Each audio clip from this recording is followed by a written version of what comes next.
Here's a question for you. When was the last time you did something so cringeworthy or so embarrassing that it still makes you shudder? Now, maybe it was yesterday or last week. Maybe it was a decade ago or high school or 1997. Maybe it's the thing that pops into your head when you're trying to fall asleep at night. You know what I mean? That moment that still leaves you mortified at the memory. If you're like most people, you've got at least one memory in the vault that makes you go, oh my God, what was I thinking? Okay, so I'll admit when I first sat down to work on the notes for this video, I wasn't sure what I was going to talk about. I had a few ideas floating around, but nothing was really clicking. But then as I started making the notes, this topic came up in a group chat and it hit me. I had to share it. It's something we all struggle with. So I'm bringing this up because based on that conversation that I've had recently, it's clear we are all carrying some kind of baggage about mistakes we've made, embarrassing moments, regrettable choices, awkward apologies. And the thing is, we've all been there, every single one of us. Before we dive in, welcome back to the channel. If we haven't met, I am Rachel, and I have some pretty simple goals. We're here to talk about health, happiness, and navigating life with a mix of humor and sarcasm, honesty, and heart. If that sounds like your kind of vibe, hit that subscribe button and stick around. I'd love to have you here. And if this chat resonates with you, drop your thoughts in the comments. Some of us have an entire highlight reel of cringeworthy moments that we play on repeat, torturing ourselves with every detail. For me, it often took the metaphorical 2x4 of life to smack me in the face before I realized, maybe I should rethink some things.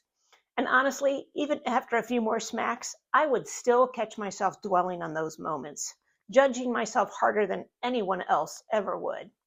But here's what I've learned. The 2x4 moments, the big, unmistakable wake-up calls, are just part of being human. They might sting in the moment, but they also teach us if we're willing to listen. And eventually, we realize that holding on to that self-judgment only makes the bruise hurt longer.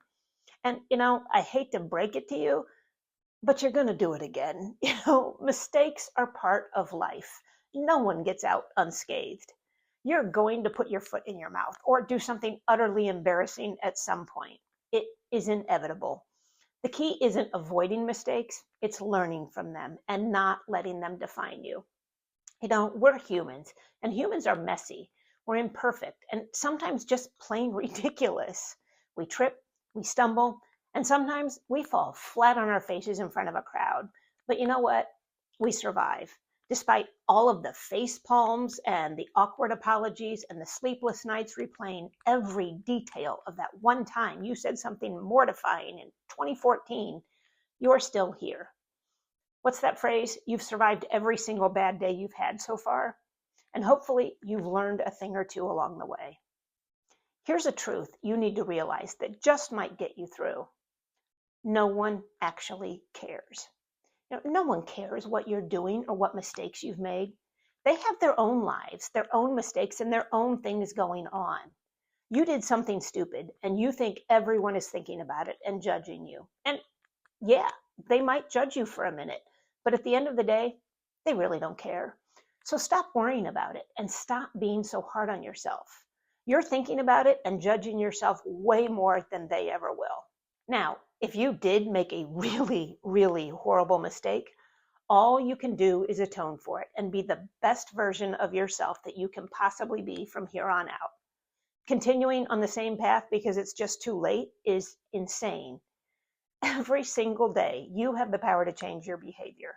You are not defined by your past unless you choose to be. We all make mistakes, and sometimes our mistakes cost us, friendships, family relationships, opportunities. That's a tough pill to swallow, but no matter how hard it felt in the moment or still feels, it doesn't define us unless we let it. Mistakes and stupid actions don't make us horrible people. They make us human. And unless you are part of the 2 to 3% of the population who are actual psychopaths or sociopaths and just don't care, which statistically speaking, you're probably not, you're just a person trying to figure things out like the rest of us. If you've been the kind of person who makes mistakes and doesn't own up to them, That's an entirely different story. If you don't take responsibility, you cannot be shocked if people actually do remember or hold on to those moments. That is a surefire way to make your mistakes stick out in everyone's brain. However, if you're the type of person who owns up to your actions, takes responsibility for your mistakes, your decisions, and the consequences that follow, you're already doing the hard part. Apologize if you've hurt someone. If they forgive you, that is great. If they don't, that's their right. Either way, you need to forgive yourself and move on, because regrets will eat you alive. And here's the thing, moving on doesn't mean forgetting. It means choosing not to let the past control the future. I'm not saying this is easy. Forgiving yourself, letting go of regrets, it's work. It's a process of recognizing where you went wrong, making amends when you can, and learning to do better the next time. Another important piece, you need to learn to laugh at yourself. If your mistake didn't hurt anyone irreparably, what's the harm in finding humor in it? Laughing at ourselves takes away the sting of embarrassment and reminds us that we're human. Some of the most awkward moments can turn into the best stories, the kind that bring people together and show how relatable you are. So the next time you send an embarrassing text in the wrong thread, hit reply all in an email, or accidentally run over your friend's foot. Yeah, it was me. I did that. Try to laugh it off. It's a lot healthier than beating yourself up. So if you've hurt someone, again, own it. Apologize. If you're the one who's been hurt, work on letting it go. Sometimes you'll get an apology, sometimes you won't. That's life. But holding on to that bitterness or that embarrassment, it doesn't hurt the other person. It hurts you. Regrets and grudges will rob you of happiness, contentment, and maybe even your health. Seriously, stress can mess you up, like physically. Who needs that? When you're faced with a serious health issue that makes you confront your own mortality, whether it's a diagnosis, a major scare, or even just the realization that life is fleeting, you quickly figure out what's worth your time and energy and what's not. Suddenly, all of the small, stupid mistakes that once felt monumental seem so insignificant. Holding on to things no one else remembers or beating yourself up over situations you can't do a thing about becomes exhausting and pointless. Take it from me, those are not the things to dwell on or prioritize. They rob you of energy you could be spending on the people and experiences that truly matter. The past is the past, and no amount of overthinking can change it. What we can do is learn from it, even if the lesson comes with a sting. Because here's the thing, mistakes, no matter how cringeworthy, are often catalysts for growth. And sometimes, if we're lucky, stupidity makes us smarter. Don't wait for life to smack you upside the head with a reality check to realize this. You don't need a catastrophic event to give yourself permission to let go and move forward. A lot of times, we tell people they're acting like children when they do something wrong or stupid without thinking. We tell them to grow up. But have you ever watched small children? Yes, they do stupid things because they're learning to navigate life. But children are inherently empathetic. They apologize, they hug, they feel bad, and they help people feel better. To tell an adult or a teenager that they're acting like children when they're being stubborn or just being an ass is really doing a disservice to children. Kids don't act like that until they're taught to act like that. Now, maybe we need to actually be more like children sometimes. When we own up to our mistakes and work to grow from them, we are not just helping ourselves. We're setting an example for the people around us, whether it's your kids, your friends, coworkers, or even strangers. Showing that you can mess up, learn, and move forward creates a ripple effect. It encourages others to give themselves permission to do the same thing. And here's a little secret. Nobody has it all together.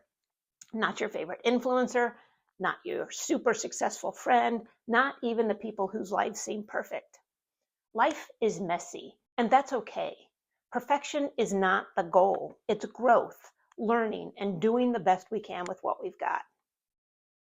And, speaking of growth, you have probably noticed that I talk about a lot of random topics here on this channel, jumping between life, health, food, attitude, you name it.